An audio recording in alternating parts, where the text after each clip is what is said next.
Hello and welcome to a quick preview of the Arma 3 E3 2012 presentation. Now we've got a lot to get through, so the plan is to offer a brief look at each section of playable content.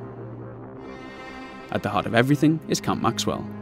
From this small military outpost, we've prepared activities, showcases, and even a short campaign mission, which are accessed directly via the camp in whatever order we like.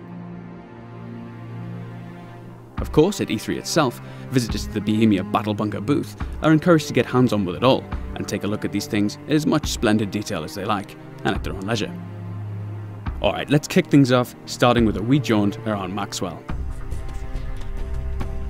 The 3D markers you see are prompts for where to find content. You might have already spotted the vehicle demonstration there, and in the background, the silhouette of a helicopter foreshadows an airborne showcase. More on those later. Trotting across in the light of our romantic sunset, you can get a peek at the weapon pool, something that those familiar with the Arma game mode may recognise.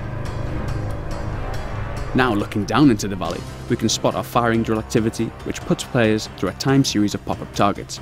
A little further away is a shooting range, which gives a good impression of, among other things, our new aiming mechanics and more powerful rifles like the GM6 Lynx.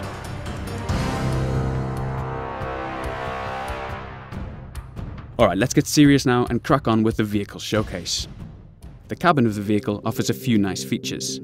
Things like the hands on the wheel might seem trivial, but their long-awaited inclusion really helps to connect the player to the feeling of driving. Alongside the new physics-supported handling, it's a real upgrade.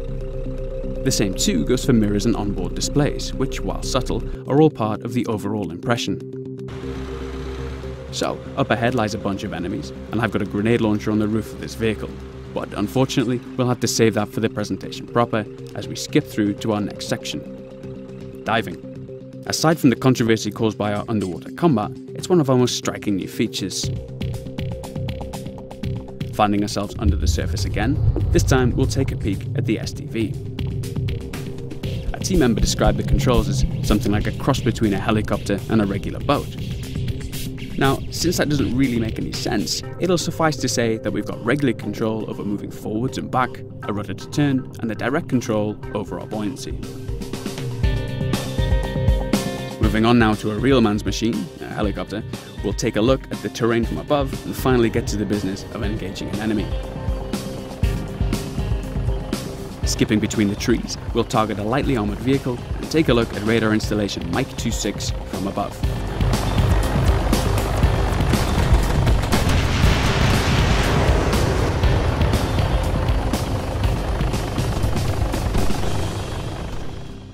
Moving on to supports now, we'll show an artillery strike in action.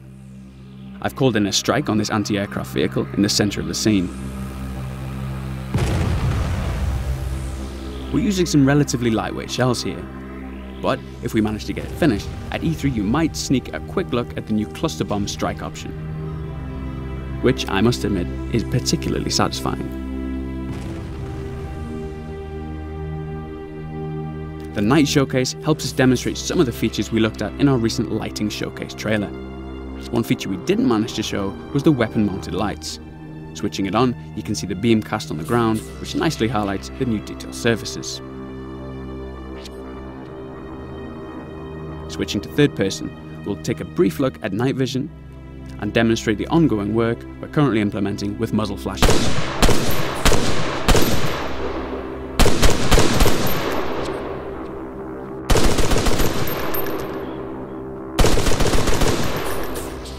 Okay, last up is our infantry showcase. Obviously there's a lot to show here, but I'd like to take a quick glimpse of some of the new animations. There's the previously mentioned tactical pace, which is a little slower than running, a little faster than walking, and fatigues the player more by way of our new fatigue and encumbrance system. There's also a few new crouch and lean options. Taking cover behind this wall and disposing of our enemy, I'll demonstrate popping that down,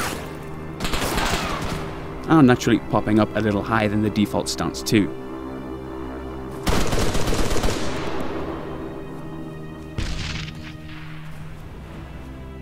Well, that just about wraps up our E3 preview. I hope that raises a lot of new questions, which of course Ivan, myself and Daisy creator Dean Hall will be more than happy to address at E3. So if you want them answered, be sure to encourage your favourite gaming journalist to check out the Bohemia Interactive booth, where the team will also be showcasing Carrier Command and a few other surprises to boot, I'm sure. Bye for now.